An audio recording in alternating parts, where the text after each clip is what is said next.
Here, I have a fascinating piece of metal that really interests me. When I pick it up with my fingers and I squish it, I can squish the metal.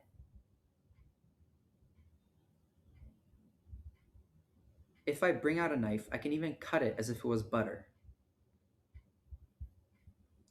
When I bring the piece of metal up to the camera, you can really see the surface where I cut it, how shiny the metal is.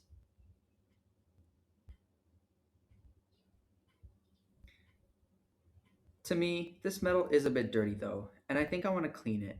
And I think the best way to clean it is to put it in water. So, what I'll do is just put it in a tub of water and hopefully it cleans itself.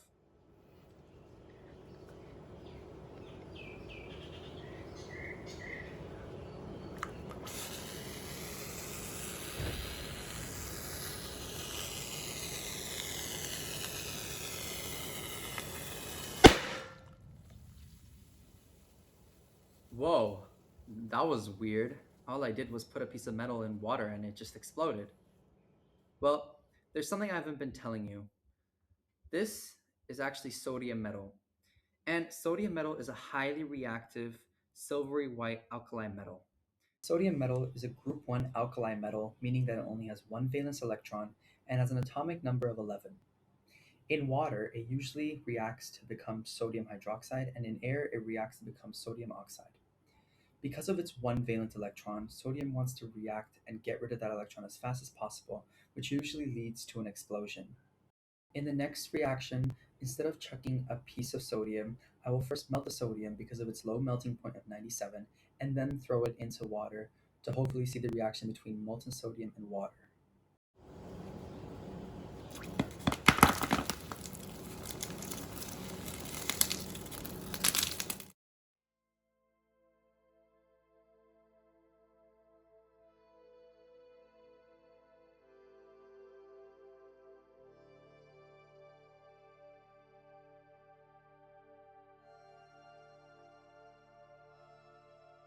Because the sodium was liquid, the surface area became much greater in the water, which exposed more sodium to water, making it more reactive and more violent.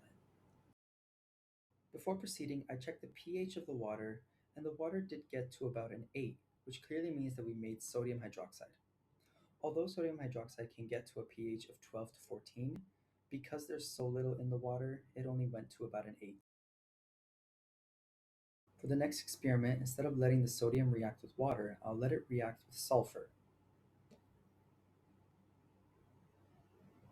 To make this reaction happen, first make a bed of sulfur. Then add your piece of sodium.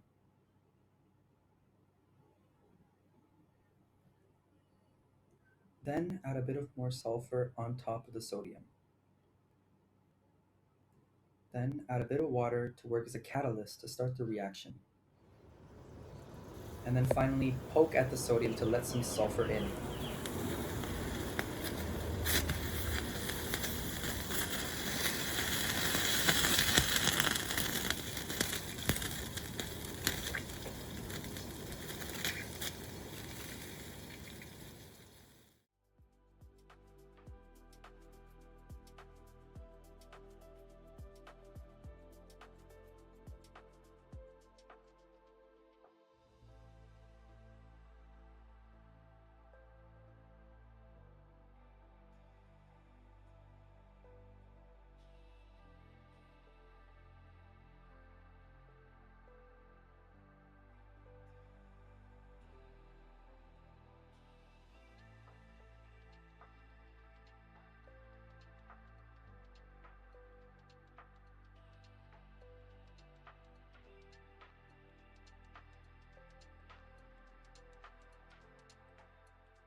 In this reaction, the sodium reacts with the sulfur to make sodium sulfide, as shown in the equation above.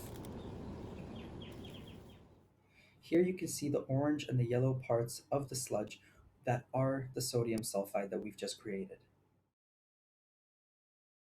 Before I end this video, I'll just throw another chunk of sodium into water and hopefully it looks cool.